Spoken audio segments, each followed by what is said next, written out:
Okay, welcome back to the channel. So in today's video, I'm going to be going over how your reps and sets should look to build muscle and to lose fat. But first of all, who am I and why should you listen to me?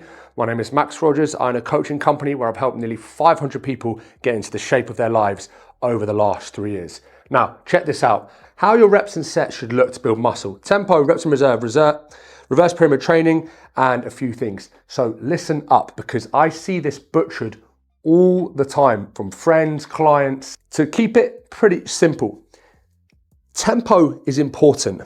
Form over weight. This is so important. Weight is important, but not if form goes to shit, okay? So have a look at this.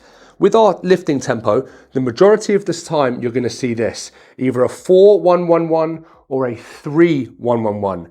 What this means is we're gonna have a 4-second lowering phase, 1 second at the bottom, 1 second on the way back up, then 1 second at the top. For example, dumbbell, bicep curl, okay?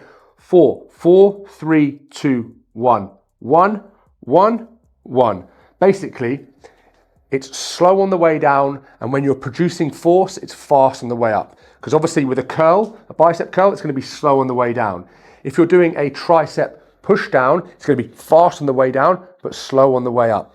When the muscle is lengthening under load, getting longer, it's always slow and controlled, because this is where the most amount of muscle damage is done, okay? 4-1-1-1, and sometimes you might see 3-1-1-1. It's kind of the same thing. Basically, slow and controlled. Don't just move weight from A to B, control it, okay? If it's a squat, it's slow on the way down. If it's a leg press, it's slow on the way down. But remember, like I said, if it's a tricep push down, it's gonna be slow on the way up, because the tricep is lengthening on the way up. Tempo, this is where you're at. If you're this guy doing your 12 reps, 5, 7, 8, 9, no, don't be that guy. Now, this is another really important one that you might see a lot if you're working with a coach or you're programming. RIR, this stands for reps in reserve. Guys, when you are training, you need to train hard. Whether you're a 60-year-old female or a 20-year-old bodybuilder, you need to train close enough to your version of failure. Obviously, there's different sides of the spectrum, but if you're doing 12 reps of a bicep curl, 1, 2, 3, 4, 5, 12, it's not going to do anything. You need to go close to failure. So a lot of the time you'll see RIR, this is reps in reserve. Really, guys, we want to be 1 or 2 reps in reserve. That means if you're doing that bicep curl and you're doing a set of 12, if you went to absolute muscular failure as hard as you could, you would have only been able to get 13 or 14. You're leaving 1 or 2 reps in the tank. The data shows that we want to be relatively close to failure. We don't actually have to hit failure across our training to progress, okay? So reps in reserve, always leaving 1 or 2. Now, that leads me nicely into reverse pyramid training, okay? This is another thing that I think most people should live by. Your training should look something like this. Let's imagine this is a leg press, okay? And we have set 1, set 2, set 3. 3 sets of 12, that's what you're gonna do. That's what you have programmed.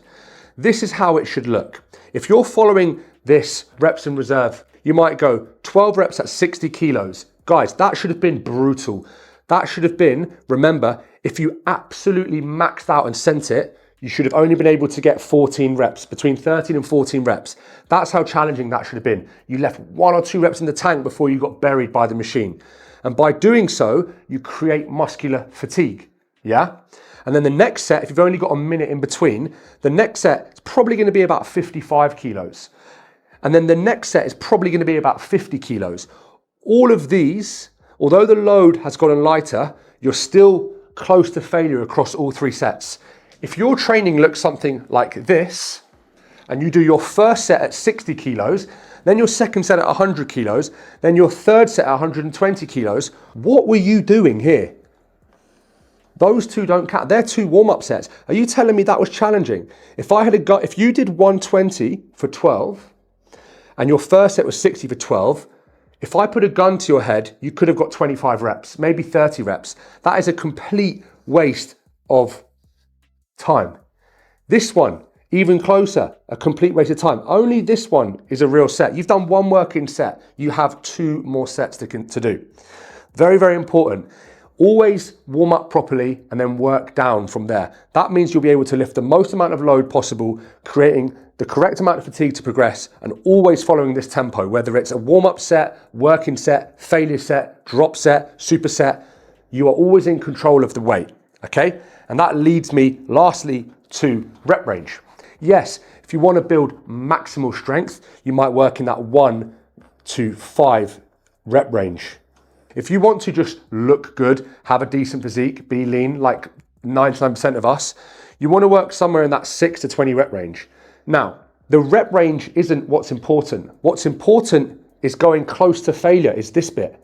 Now, if you did a weight, let's say you did a bicep curl, 10 kg, and you got 20 reps, and you were pretty much close to here, yeah? 10 kg, 20 reps, 1 or 2 reps in reserve. Or you did 15 kg, 10 reps, but you also ended up 1 or 2 reps in reserve. Went nice and light, 20 reps, high rep toning, okay? 1 or 2 reps in the tank, could have got 22 maybe, or you upped to weight, could have got 12. It is the same. You reach the same thing. Muscular failure, muscle growth, it's kind of the same thing, okay? So, which is the right rep range? It doesn't really matter, guys. It kind of all works. But if you're working in this 1 to 5 rep range, there's a much higher chance of huge amounts of CNS fatigue. So you're better off working in that 6 to 20 rep range across all muscle groups. But what's really more important is you're going close to failure on all the sets. That's what the data say. That's what the study says. I hope you like this video. If you do like this video, give it a like, comment, subscribe. Leave me a little note in the comment section of the videos you want me to make, or DM me on Instagram and I'll keep making them. This is a question I answer all the time, which is why it's now on my awesome whiteboard. Thank you.